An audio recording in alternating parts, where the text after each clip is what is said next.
আজকে শেয়ার করব গাজরের হালুয়া। তো প্রথমে এখানে গাজরটাকে ভালোভাবে ধুয়ে ছালটাকে ছুলে নিয়ে ভালোভাবে গ্রেটারের সাহায্যে গ্রেট করে নেব। তারপরে এখানে আমি প্যানের মধ্যে দিয়ে দিচ্ছি অল্প একটু ঘি, আর এখানে কাজু কিশমিশগুলোকে আমি একটু ভেজে তুলে নেব।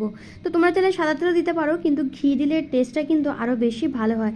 তো এখানে কাজু কিশমিশটাকে ভালোভাবে ভেজে নিয়েছি, ভেজে এটাকে তুলে আলাদা করে দেবো। এরপর যে গ্রেট করা গাজরগুলো আছে সেটাও এটার মধ্যে দিয়ে ভালোভাবে কিন্তু কম আঁচে নাড়াচাড়া করব, গাজরটা যাতে একটু ভাজা ভাজা হয়ে যায়। তারপরে এটার মধ্যে অ্যাড করে দেবো অল্প একটু চিনি। চিনি দিলেই কিন্তু গাজর থেকে অনেক জল বেরিয়ে আসবে, তো সেই জলেই কিন্তু গাজরটা সেদ্ধ হয়ে যাবে। এটা কিন্তু ভালোভাবে নাড়াচাড়া করার পর এটার মধ্যে দিয়ে দেবো এলাচ।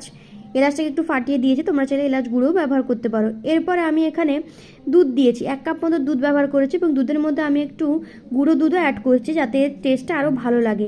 তারপরে এটার মধ্যে অ্যাড করে দেবো ভেজে রাখা কাজু কিশমিশগুলো। ব্যাস, তাহলেই রেডি হয়ে গেল গাজর।